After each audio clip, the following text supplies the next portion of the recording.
मैं आप लोगों को उर्दू के इम्पोर्टेंट एसेस बता रही हूँ। वो वाले एसेस आप सब बच्चों ने तैयार कर कर जाने हैं। इंशाल्लाह कल के पेपर में आप लोगों को उनमें से ज़रूर आएगा। तो एसेस बताने से पहले मैंने आप लोगों को इम्पोर्टेंट बातें बतानी है, वो सब बच्चे ध्यान से सुन लो। और वीडियो जो है वो 10 से 15 मिनट की होगी आपके पास, छोटी सी वीडियो है बिल्कुल। इस वीडियो को पूरी देखना, आप लोगों के लिए बहुत ज़्यादा हेल्पफुल होगी, इससे आप लोगों को बहुत ज़्यादा फ़ायदा होगा। और दूसरा, वीडियो स्टार्ट होने से पहले आप लोग चैनल को सब्सक्राइब ज़रूर करना और लाइक भी करना। अगर वीडियो अच्छी लगी हो तो लाइक करना और अपने फ्रेंड्स के साथ भी शेयर करना। अच्छा, सबसे पहले मैंने आप लोगों को दो इम्पोर्टेंट बातें बतानी है। वो दो इम्पोर्टेंट बातें ये हैं कि कुछ बच्चे ना पेपर जब करते हैं ना तो उनसे पेपर में कोई गलती हो जाती है, कोई मिस्टेक हो जाती है, तो वो क्या करते हैं कि उस लिखे हुए सेंटेंस को ना कट कर देते हैं। ये चीज़ किसी बच्चे ने नहीं करनी। आप अगर आप लोगों से कोई सेंटेंस गलत हो गया या कोई वर्ड भी गलत हो गया ना, तो आपको क्रॉस करने की कोई ज़रूरत नहीं है। आप उसी के आगे से अपना नया सेंटेंस स्टार्ट कर दो।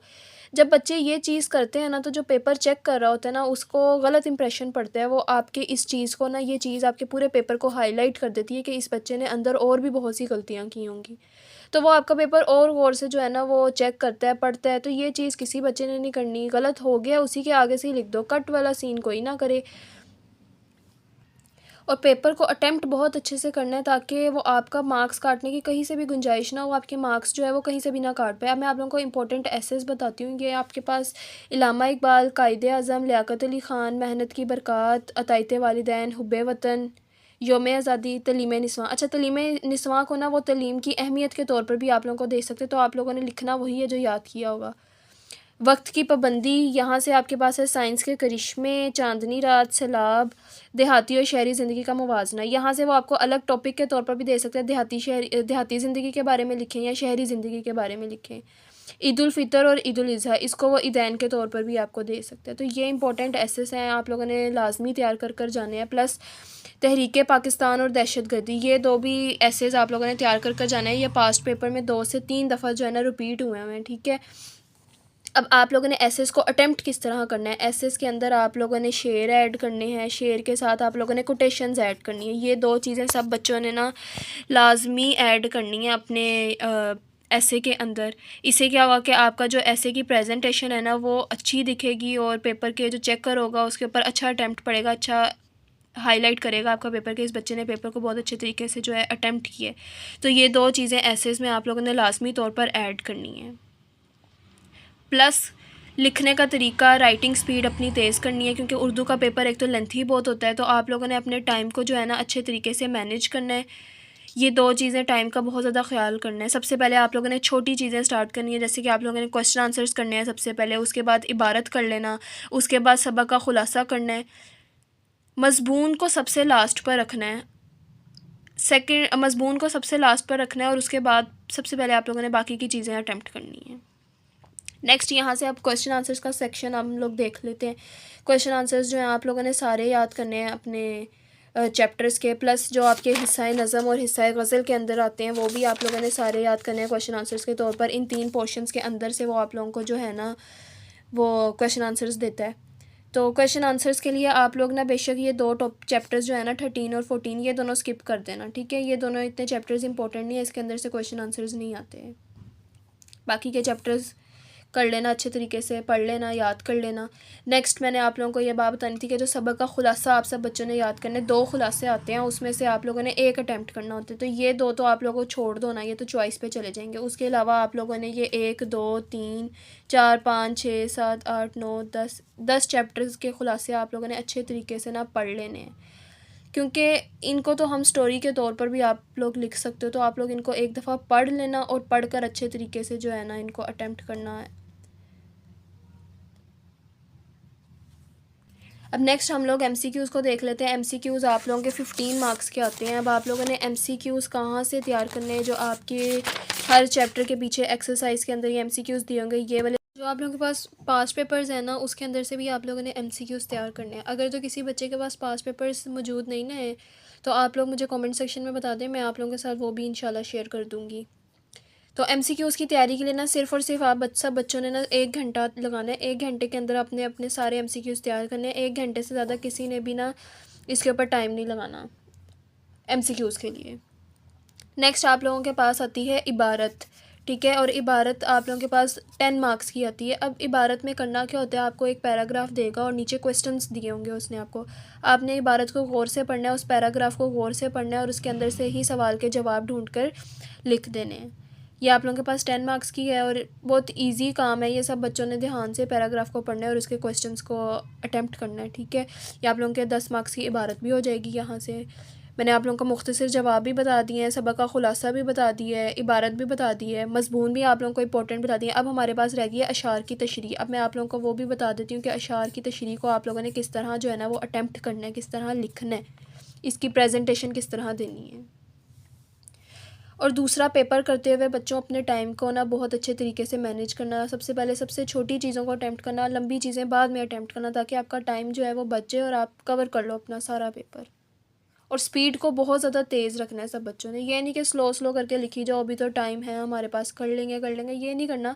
शुरू से ही अपनी स्पीड को मेंटेन करना है और पेपर को जो है, ताकि आपका पेपर पूरे टाइम पर ख़त्म हो।